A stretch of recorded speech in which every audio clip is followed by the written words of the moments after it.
Fankalazana faharoapolo taona fefy conseil évangélique arano amin'ny fefy fédéral miavaka azabotsy fahina amby roapolo jolay amin'ny roa sasany amin'ny roxy sponsor officiel Gicom sponsor RM Beauté Elite ISM partenaire modèle meuble DLCom Fanaga Valsou label Vents Omnitech Center 2 Sarsfield Sops Mole Service Pave section 32 Analake concept média officiel TV+, radio officiel Radio Mère Amanou MRE partenaire média TVM Radio Télévision Record OTV ASM Radio RNM sonorisation et lumière Kiki Ronti billet espace Fifi Panda Azadi Noir Fef Ropulton Nama Faza Fef Ropulton Nideran Fef Ersen Vob Tubufuno Fefi film fifoazana iza mono fefy katekomenina notokanana tao anatin'ny taona fankalazana ny fa 50 taonandrasalama na nantefonanandrasalama dia ireo promotion katekomenina ireo no nanorona ny feo fifiafy tamin'izany fotoana izany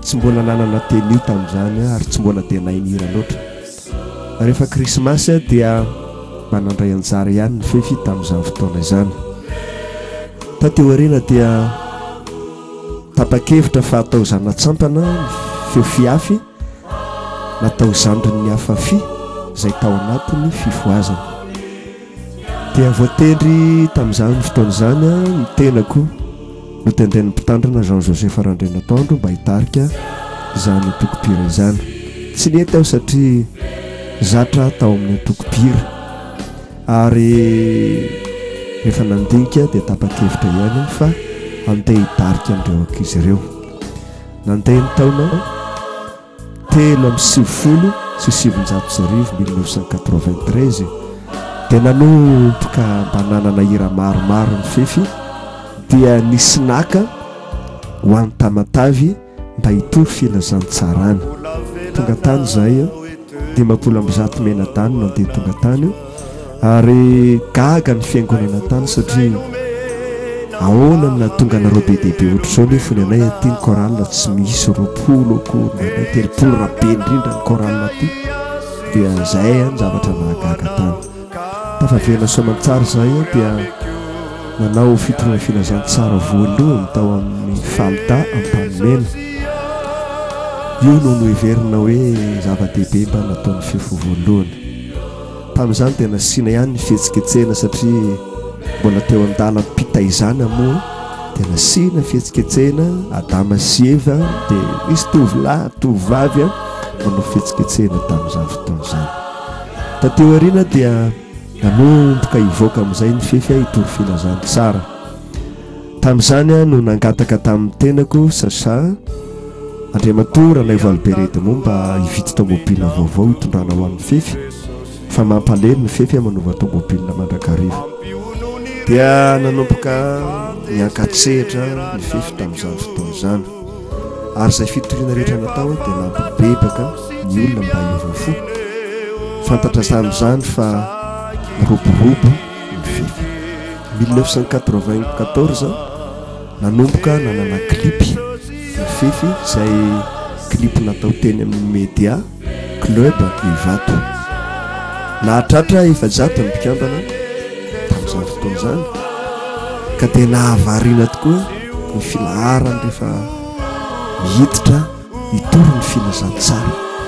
7 minitra na 10 minitra any hoany vao tafiditra ambony estrade dao ny fefy ary tao anatin'ireny fidirana ireny no nampitomany olona hoe mahavariana reto tanora izay mandany fotoana mitory filazantsara Nitina sinivoadi faeke kunuiraka nefa tsy ho tanteraka ne Jesura 1995 dia nandeha lavitra tonga tany Morondava miandro vazo rehefa nandalo tany Etsikita Malaimbandy Mahabo ny fefy. Tamin'izany fotoana izany dia nampitahory ny olona tany izay hoe toram-bato aty nareo vavaka no nataonay ary dia tsy nisy torabato na dia voalaza ara fa ho torabato no azo anareo. Niorooro dia niorooro izay tamin'izany fa rehefa nanana an Jesosy ka nanitoroka tamin'i Jesosy nandrisy lahatra olona maro. Dia tany no nisehon'ny anjely teo am-pitoriana izahay hita ny mpanompon'Andriamanitra fa anjely maro dia maro dia maro no miditra ao am-piangonana manodidina ny olona rehetra izay niainy ny fitoriana. Andriamatoa finaritra moa no nasehon'i Jesosy izany anjely izany dia miteny tamin'ny tenako nanao hoe hitanao ve raha lasa sa ireo anjely be dehibe manodidinareo ahoana ho nahitanao an'izany ireo izany mahita an'izany. Dia fotoana fohy tao anatin'ny fitoriana dia nivangin'ny fanahy koa ny tenako izao no nataon'i Jesosy nanao hoe any anosy Belleville nareo Sacha amin'ny heritaona fa ny tokony hitoriana filazantsara. Dia notenenina ny mpanompon'Andriamanitra Edmond tamin'izany hoe antsika mitenenina ny ankizy dia nome daholo ny ankizy aiza no ahavitana mandeha makany izay ho any afatra Jesosy tonga ny heritaona lasa soamantsara tany anosy Belleville izahay. Ary isaky ny fitoriana moa dia manao procession eny amin'ny tanàna izay hitoriana ka raha nandeha izay tonga tany anosy Belleville dia gaga ny olona rehetrarehetra satria mangoropotsy ny tanàna dia lazain'ny olona hoe sao dia mba tsy olona ireo fa anjely. Izany no mizavatra mitranga tamin'izany fotoana izany.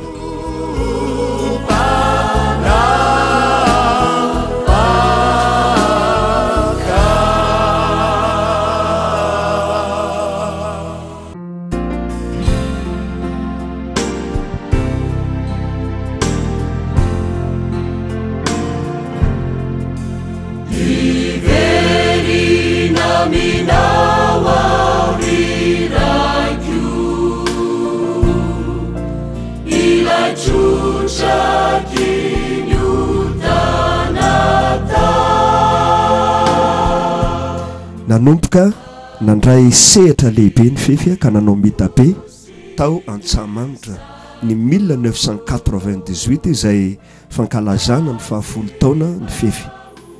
Feno Antsamanitra. Ny tantara nentina tamin'izany dia ny tantaran'ny pasteur Jean-Joseph Randrianatoandro izay notsarain'i Jesosy tany an-danitra nampitondraina ny hoe fitsaran'ny lanitra io tantara io. Ary ny fitoriana ny kira raha teo moa dia nampitomany dia nampitomany satria ireo olona na meno ny sehatra Antsamanitra dia samy resy lahatra avokoa. Sifino, abini, sanjina.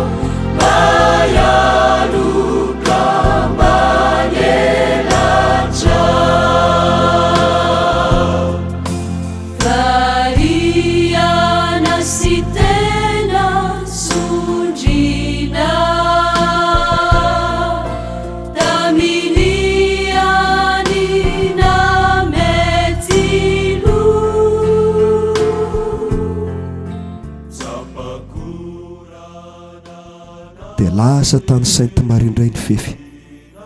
Sainte Marie izay nahatratra 7,7 menada no nandeha tany. Ary ny Samsonette moa dia baka mitondra makany Sainte Marie izay olona zato ihany no zakany. Devotery no zaray roa reo 7,7 reo 180 no zakany Samsonette voalohany dia iny nandeha ny andro voalohany. Dia ny deuxième voyage ny andro faharoa eo amin'ny 180. Zany zay no nandeha tany ary dia tonga tany ambody fotatra Sainte Marie no ataony fitoriana. Nangory potsikoa Sainte Marie satria maro dia maro zany ny tanora 7,7 menada izany. Tateo arina dia nanomboka nandray anjara ho fanafanana ny fety-pirenena ny 26 juin ny fefy. 7 taona no nirana teo Mahamasina isaky ny 26 juin alohan'ny matso lehibe fanao miaramila natrehany fitondram-panjakana. Dia tamin'izany dia nalaza ny fefy rehefa nanao ny irany lanitra teo amin'ny kianjaben'ny Mahamasina. Nanao fitoriana filazantsara lavitrezaka indray ny fefy nahavita 3000 km raha ny alina teto Matananarivo nakany Mahajanga nakany Batoboiny nakany Port Berger nakany Mampikony tonga hatrany Diego-sur-Rez. Ary rehefa teny an-dalana izay dia olona anankiray rehefa avy nitovy filazantsara izahay rehefa ny ariva dia hoy izy hoe raha mpitso nareo izy dia meko kisoa ray dia rehefa naterina ny kisoa dia nivonoana dia kisoa boevoka kay le izy dia nalain'ny tompony ny zanany tao anatiny dia ny fefy kosa no ninana zany kisoa zany sakafo dia sakafo tamin'izany. Tamin'ny taona 2000 dia nandeha tao Antsamanitra indray ny fefy nanao fitoriana goavana 700 menada mahery no mpikamba nanatanteraka zany tao Antsamanitra.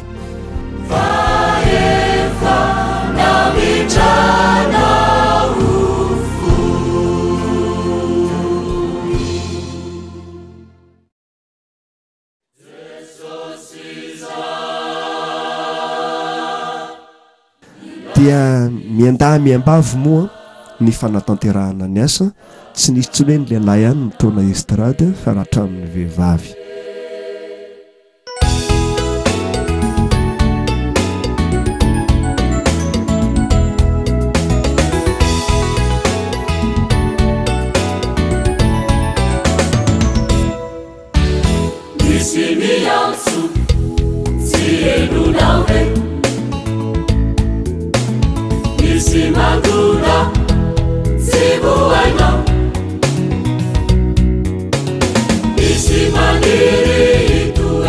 Ny taona 2001 kosa dia nihira teo Ambohijatovo isaky ny 29 mars ny fefy rehefa tonga teo ny manam-pahefana nankalaza n'izany 29 mars izany. Ireo martyra niady moa no antony nanaovana tamin'izany.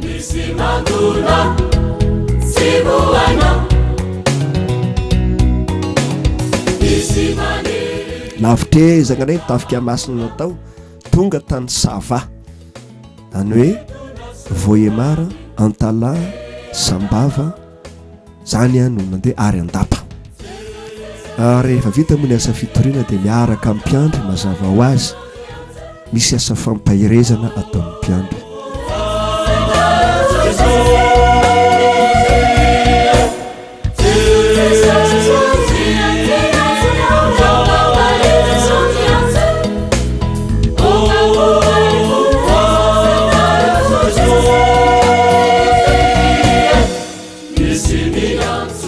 Ny 2002 dia natson'ny commune Antananarivo indray ny fefy mba ampahery vahoaka teo amin'ny 13 mai tamin'ny tolom-bahoaka. Dia nalefa ny taratasy tany amin'ny fiangonana satria tsy nanaiky ny tenanay raha tsy hoe manao taratasy ny commune dia neken'ny fiangonana hoe ndanara fa tsy manao politika nareo fa hivavaka ho an'ny firenena. Dia nihira teo amin'ny 13 mai nandritry ny enim-bolana tamin'izany tolom-bahoaka izany. Ny ministère ny kolotsaina moa sy ny commune niarana nampy anay tamin'izany rehetrarehetra izany. Dia tao aorianan'izay dia nisy fanokanana na fanavaozana ny fiangonana teny amin'ny Rova izay natrehan'ny ministerin'ny kolotsaina dia nalain'ny ministerin'ny kolotsaina indray ny fefy ny hira teny anaty rova mba ankalaza ary indrindra anokana an'izany fiangonana no avaozana izany. Vahiny maro avy any velona sy manam-pahefana teto an-tanindrazana moa no niaraka nivavaka tao.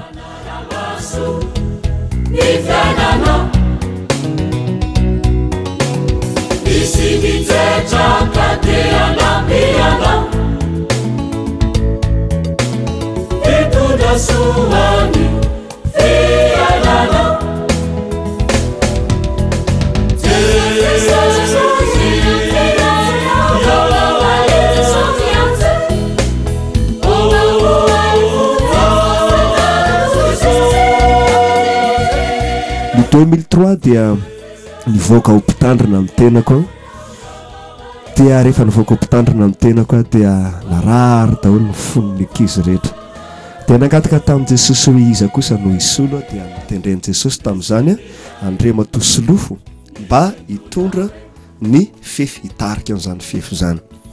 Ary ny mpitendry moa dia nangataka aho mba i Marius satria izy nefa hitaketako nay dia niteneniko Marius hoe tongava any an-trano anao rahalahy mba mianatra raha ampianariko anao daholo ny rano fefy nandritra ny 3 volana indroa isan-kerinandro Marius no tonga tany an-trano nianatra mitendry. Za kosa voatendry hanao pasteur en La Réunion.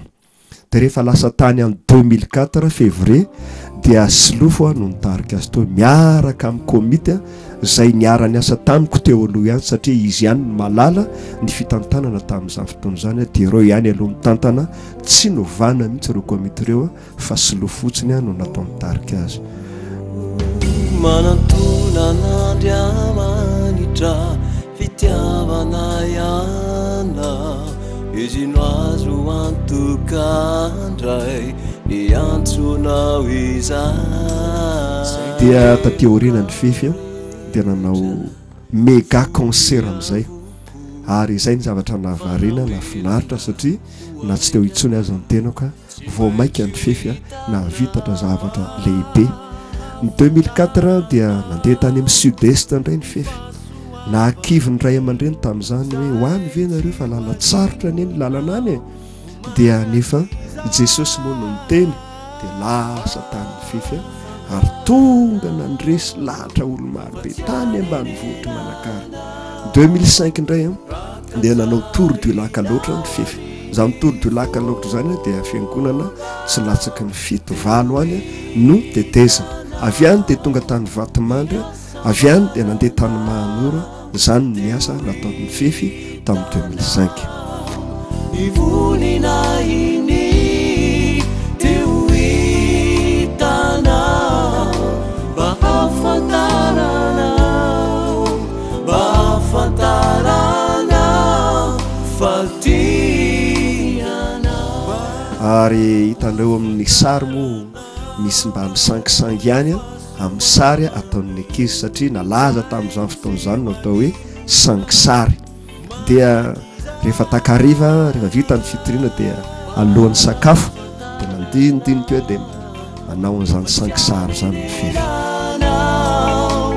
Rakatsainao amin'ny fonao teo hitanao ny asabarana teo hitanao ny vonina iny teo hitanao mba afantarana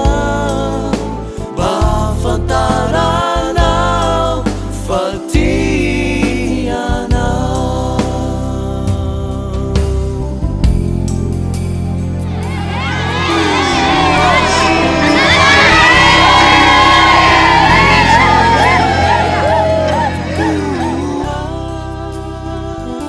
Ny 2006 ny fefy dia namoaka ny raky tsary na ny VCD voalohany nampitondrainy lohateny hoe Raisin'i Jesosy 340 ny raha tao anatiny. Ny tenako moa dia any La Réunion ka nandefasany zareo ny VCD ny tenako dia ho iaho misaotra Jesosy fa na dia tsy tany tsony aza vao maika na vita zavatra ny fefy ary zany no nampitomany anay vady tany zany fotoana zany. Ary tamin'ny fotoana io ihany koa ny fefy dia anao tafika masina tany bongo lava zay andalo tany Soavinandriana, Tsioromandidy, miarina rivony Tasy, Sakay, rivony maro moa nale tamin'izany tamin'ny 2006.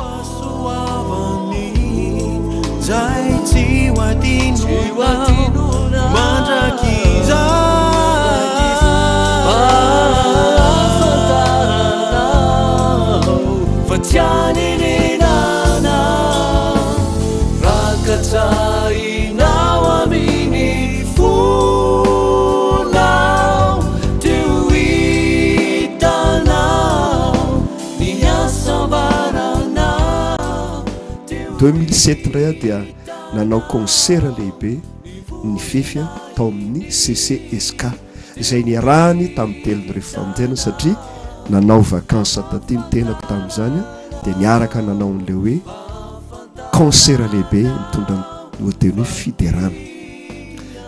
Vita izay a dia nanao tafika masina indray ny fefy mandeha tany Fort Dauphin ary miteny tamin'izany ny tenako hoe nahoana no dia mandeha lavitra ohatry izany ianareo sao dia tsy vita lasa Soamatsara ny fefy rehefa nentina tambavaka tsy azo tsampona ary tany any nanaovany nakana sary farany tamin'ny rakitsary faharo tany Fort Dauphin Soamatsara ny Renidoza ny Renitambo.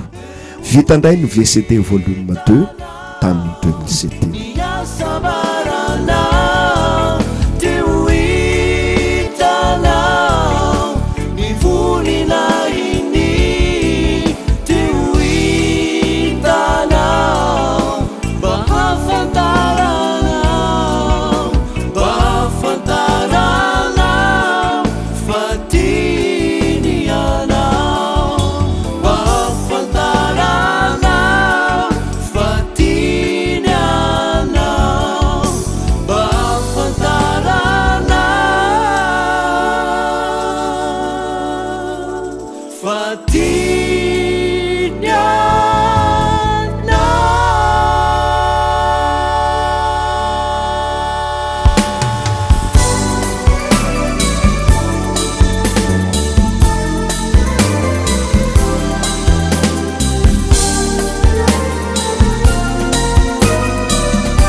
Roapolo taona ny fefy izao hitanao zao manomboka ny verina daholo ny mpikambana satria hoe ankalaza ny faharoapolo taona iza tamin'ny mpikambana ary sofy tamin'ny tsy mba eritreretan'izany hoe dia ankalaza ny faharoapolo taona ny fefy fa tsy azo morany eny famonjeny alalany marinana tena miorina retolo marobe zay mitangorona miezaka tafika masina zay lavitrezaka zay votaina amin'ity 2008 itya dia any amin'ny faritry Sava zay misy FPVM maro amin'izao fotoana izao ary atramy de koa izany tafika masina zay atao amin'ny 11 ora sitrapon'ny tompony aleto ary verina amin'ny 29 volana zay zany riavana ny famotenana tsotsotra aveo ny fefy zany dia ho hitanao amin'izany fankalazana ny roapolo taona izany misaotra indrindra misaotra tamiko tsy maintsy mitondra ny azo fijaliana fanateraka hiatry fahoriana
fifoazana roapolo taona na mafazana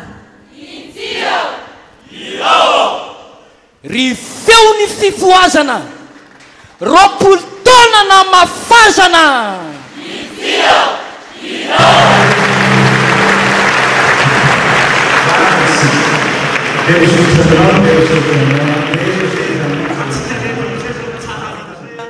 amin'ny raha faharoambe folo Jehova o dia rainay ianao ny andiny voalohany any dia sady manofatana antsika mba mitehaka koa andiny voalohany any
Neo an'Andriamanitra rery any Alleluia mas